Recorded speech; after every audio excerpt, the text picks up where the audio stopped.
and on we'll go through the wastelands. Hey guys, Alex here, AG Automotive, and here today we've got the 2023 Toyota LandCruiser 300 series, and this is the Sahara. So consider subscribing if this is the sort of videos that you enjoy watching. All right, let's check it out.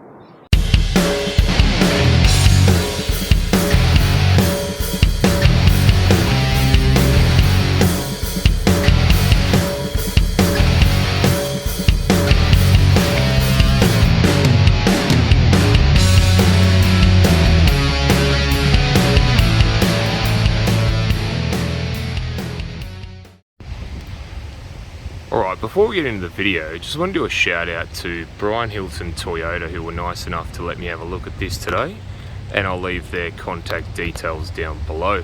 And if you are after a 300 series or any of the Toyota range, go and let them know that Alex from AG Automotive sent you, and they will look after you. So at the front here, you've got the Toyota badge, you've got this big Toyota grille, you've even got a little front camera there, and your LED daytime running lights and headlights, along with your driving lights and your parking sensors. Now Brian Hilton has fitted a bonnet protector and also a nudge bar and light bar also to sort of toughen up the front end. So what are your thoughts on the 300 series? Have you got the 200 series? Are you looking to upgrade? Let me know in the comments. So the wheels on the LandCruiser are 18-inch wheels, and these are aftermarket rims and also all-terrain tyres as well, aftermarket all-terrains. And they look a lot more chunkier, so it sort of gives it that more off-road stance. So you do get chrome mirror covers as well as a little camera under there. You get side skirts there, although if you want to go fully off-road, I would probably recommend to upgrade them to some better ones. Now up the top there you do have your sunroof, and Brian Hilton have fitted some weather shields also. So around the back here, you've got your Toyota badge and LandCruiser written there.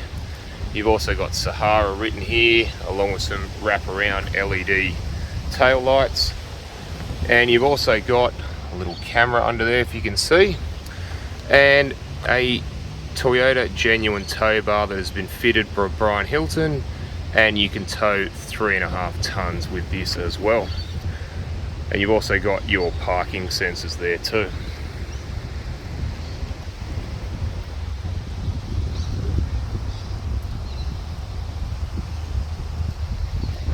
Alright, let's go and have a look inside.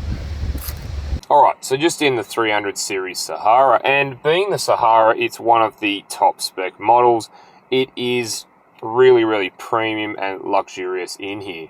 Now just have a look, we are surrounded by cream leather. So like the seats look really nice and they hold you in and they're very comfortable.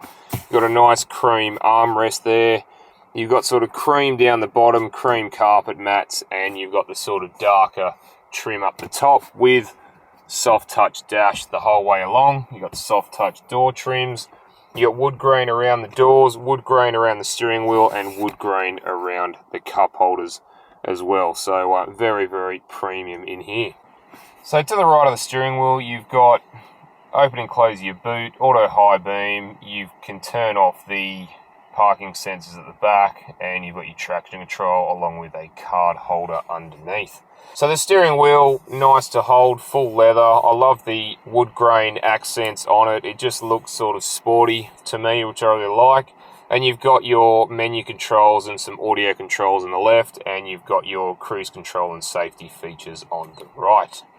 Now behind there, auto headlights, auto wipers. So the dash itself, you got analog speedo and tacho. You got a screen in the middle. You do have a digital speedometer in the middle there, and you've also got a few other things like your trip computers, distance empty, things like that. You can also go down to things like your navigation, your what radio station or what music you're listening to. You've got your safety stats. You've also got, you can turn on and off your safety features and messages there as well.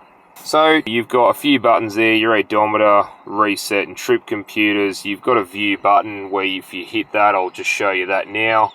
We'll go into the camera, the 360 camera, and as you can see there, you've got, it's like from an internal view sort of out. So again, it's quite cool actually. I really like how they do that.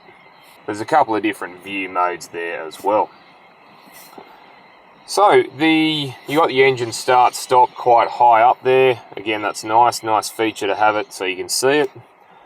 Now we'll come to the media center. Now the media center's still the same sort of like software, I've noticed. It's still very similar to the old setup, which I was never a big fan of. However, this one has been updated a bit more, and now you do have 3/4 of it for the menu, and you've got 1/4 of it for climate.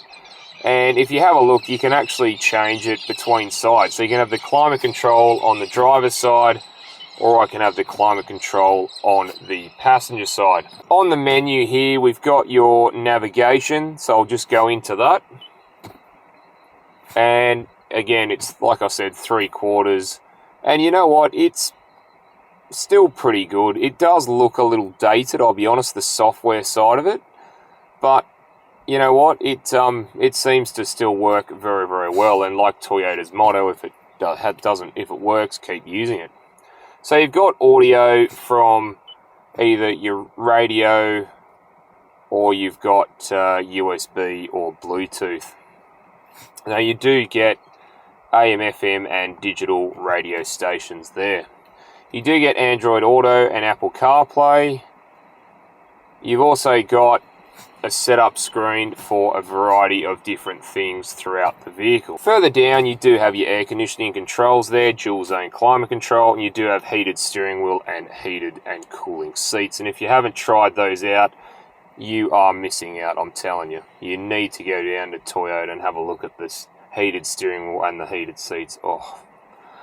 So further down, you got some shortcut buttons for the media screen there. And then below that, would you believe it, they actually have a CD player. Now that's new. Well, hang on, CD player. Wasn't that like 20 years ago? Well, Toyota's brought it back. So dust off your CDs and throw them in the glove box. So further down, you do have two USBs and a 12-volt plug. And then behind there, you've got your wireless phone charger, and then your gear selector, PRND, and you've got your manual mode there. You've also got some diff locks there, as well as your high 4 and low 4 four-wheel drive modes. You got your handbrake and your auto hold there as well. We've also got the drive mode select there. So you've got this wheel here. So you've got Eco, Normal, and my favorite, Sport. You've also got a terrain select and a downhill assist or a crawl button. And on the terrain select there, you do have auto to let the car decide, dirt, sand, mud, and deep snow.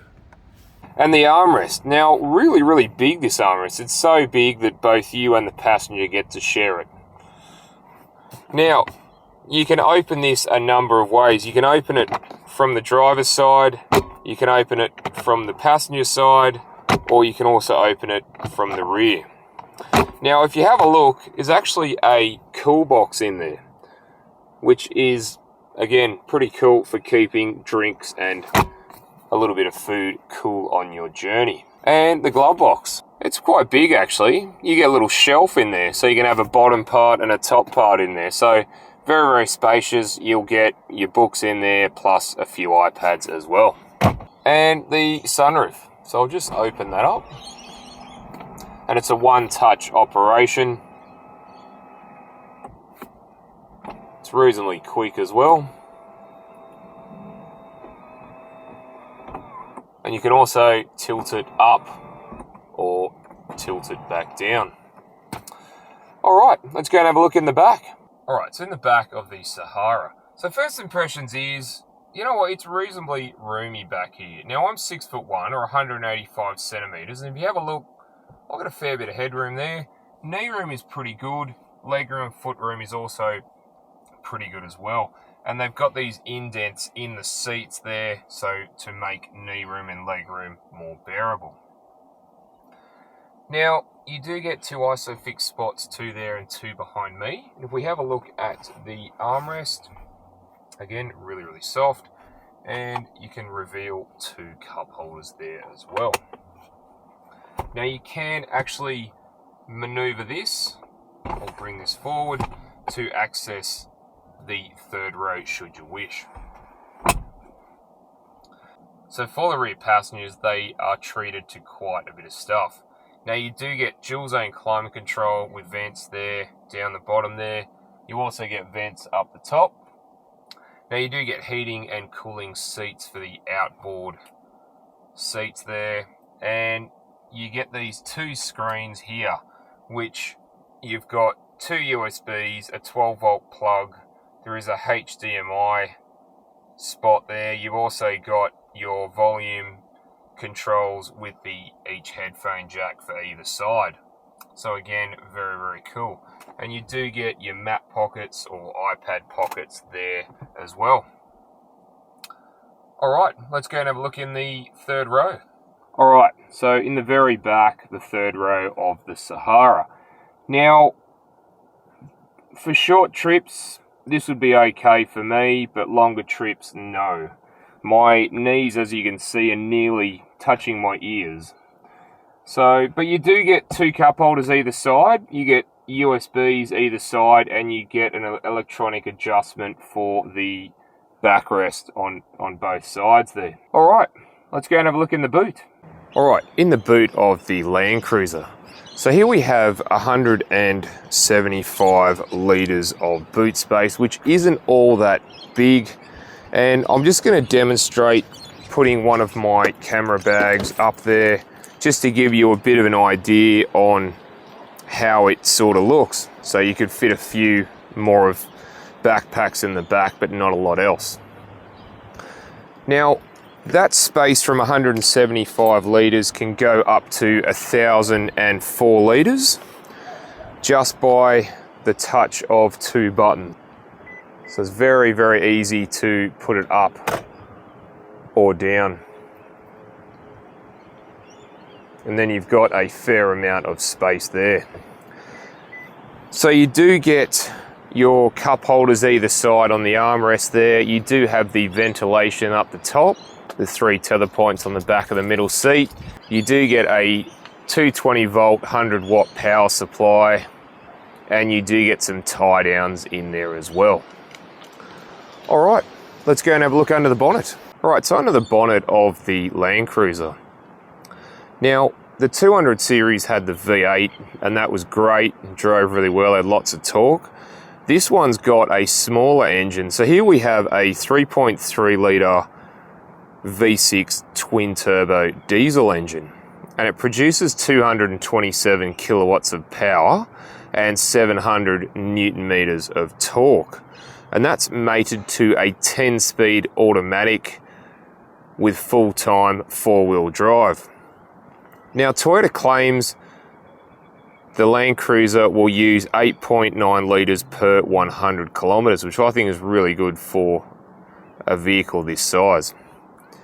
All right, let's go and have a drive. All right, I'm just going to go for a drive in the LandCruiser Sahara, so let's go.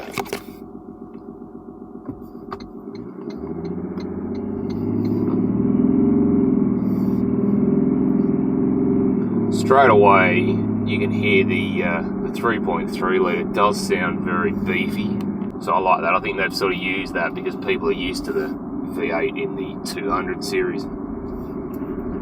So vision out the front is really good both sides. The rear vision mirror is high up, and speaking of rear vision, it actually is really, really good. You get a lot of width and a lot of depth there as well, and you also have your 360 cameras and your parking sensors front and rear to aid in manoeuvrability.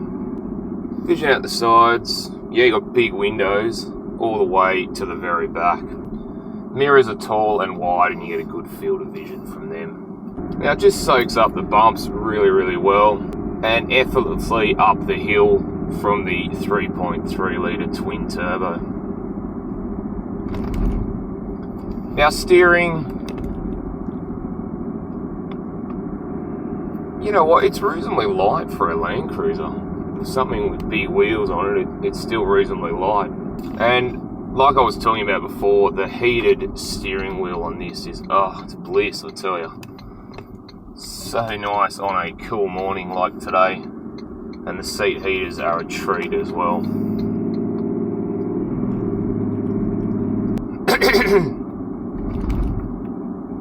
So the Sahara soaks up the bumps really, really well. You can't really feel them that much when they are there, but they're very soft. And the seating comfort is incredible with this, it really, really is.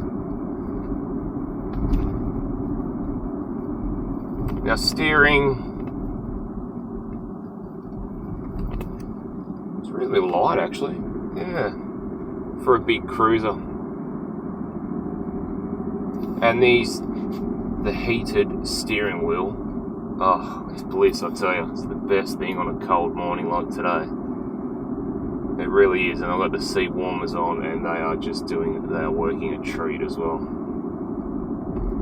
So I'm very, very comfortable. I could probably sit here and drive to Queensland without any dramas, or around Australia for that matter. So when you want to get onto the power, what's it really like? Well, let's find out.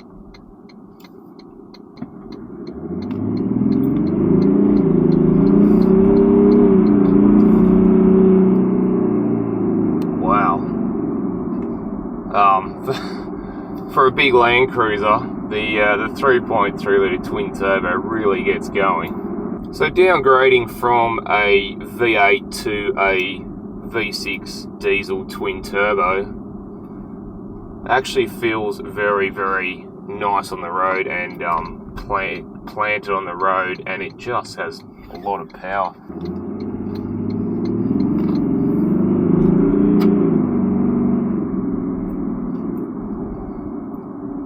The 10-speed actually is really good, and it doesn't hunt for gears as well. So I think Toyota's done really well with the 10-speed gearbox with the 3.3 litre V6. Alright guys, thanks for watching, and don't forget to like and subscribe, and I look forward to seeing you on the next one. Alright, thanks guys.